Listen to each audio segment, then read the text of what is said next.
Hello and welcome to Forever Rugby on Forever Sport. England 20, sorry, a 14-man England 27, Argentina 10.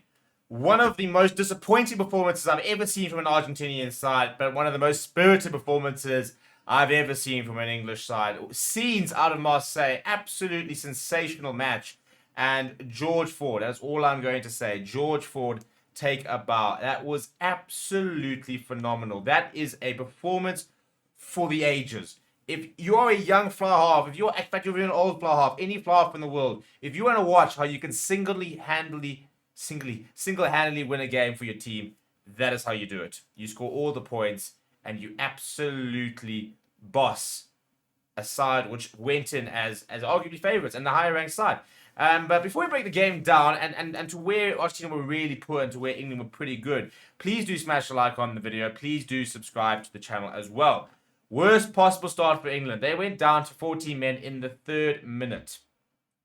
A yellow card for Tom Curry that was then upgraded to a red card meant that they played 77 minutes with just 14 men. However, Santiago Guerrero thought that was unfair and he decided to go and take out George Ford, earning himself a yellow card just 5 minutes or 6 minutes later. That, however, did not go upgraded to a red card, and as a result, for majority of the game, it was still 15-14.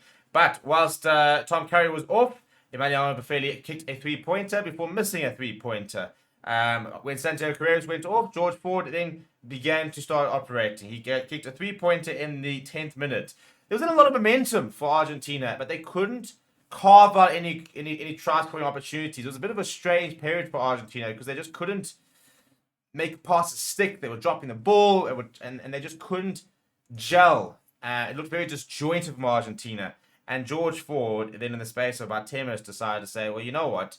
I can actually take charge of this game.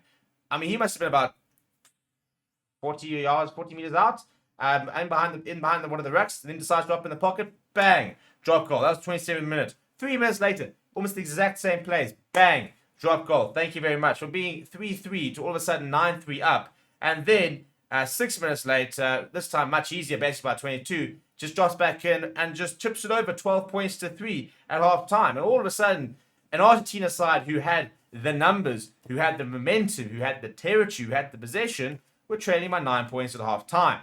And you kind of thought that you'd expect that Michael Cheika would then have quite a lot to say at half time and that he'd be really kind of ripping into them.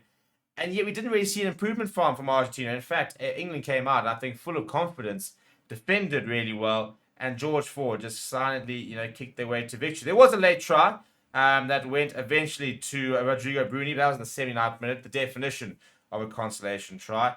But let's go through some of the stats, shall we? England with 51% territory. That was mostly in the first half. Second half, they had 46%.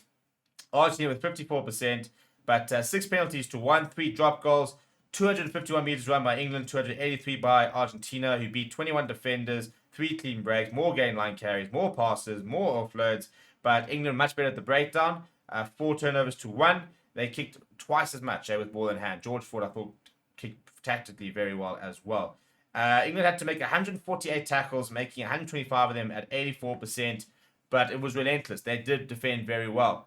They only conceded a try in the 79th minute. Argentina, to their credit, did not concede a try. And ironically, we'll go look at the discipline, which was pretty poor. But in the first half, it wasn't actually that bad. It was just every single time England got into a decent position, George Ford dropped a drop goal.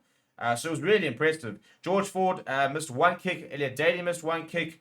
Whereas Argentina, Buffelli missed 1. The ruck success was very good for England. The ball retention was very good. For Argentina, much worse. 93% losing out on 6 different rucks. Lineouts were pretty poor for Argentina. Last 4, England didn't lose a single one. The scrums were pretty messy on both ways. I thought some of the decisions were hard, but England very much definitely seemed to have the edge in the scrum, especially in the second half. Discipline, Argentina, and they know the story oh too well, don't they? 13 penalties conceded compared to England's 7, so almost twice as many penalties. Let's look at the man of the match, George Ford. 27 points. Every single point was off the boot of George Ford. 90 kicks from hand. 86% tackle success. In fact, I don't think he actually missed a kick. I think AJ might have missed 2 kicks. Yeah, George Ford didn't miss a kick. 86% tackle success rate. He had to make 6. He missed just the 1. 78 meters gained, 9 passes, 6 penalty goals, 3 drop goals. absolutely sensational from him. And the way he managed the game as well was brilliant. Elsewhere, I thought that Tuilagi looked a bit brighter today. Made quite a few tackles, missing just the one, including a big thumping tackle on Santiago Chocobares. He didn't really get into the game. Freddie Stewart was pretty industrious, and but if you look at the forward, I think it was really much a forwards-dominated game. Corey Laws, very good, 10 tackles, 4 carries. Ben Earl was very good as well, made a couple of meters, 13 tackles, got through a lot of work. Mario Tojo was brighter, wasn't back to his best necessarily, but I thought was a bit brighter. And I thought Ollie Chesham got around and did quite a lot of hard work. Ellis Genge looked much better with ball in hand as well. So there were very promising signs from England. For Argentina, just disappointing, to be honest. Pablo Matera and Marcus Kramer, I thought they both left out there and had pretty good games. But apart from that, I thought that Thomas Gazzaro had a really poor first half, didn't manage to really affect the game. Julian Montoya always heavily involved. But again, and I think the biggest disappointment is just the backline wasn't involved. They've got such exciting players. We barely saw Lucio Cinti with ball in hand. And you've got to get him ball in hand. Santiago Chukabares got to get him ball in hand on the front foot. He defended pretty well, but didn't have much opportunity. And Macho Carreras, Emmanuel Befeli, and João Cruz Malia, who are very exciting attackers, just didn't get much chance to attack. But yeah, what a phenomenal game. Very interesting game. And I want to know what you guys think down in the comments below. Let me know if you expected that result. Will this galvanize England? Do they suddenly become not necessarily contenders, but a team to be reckoned with? Is this the turning point for them?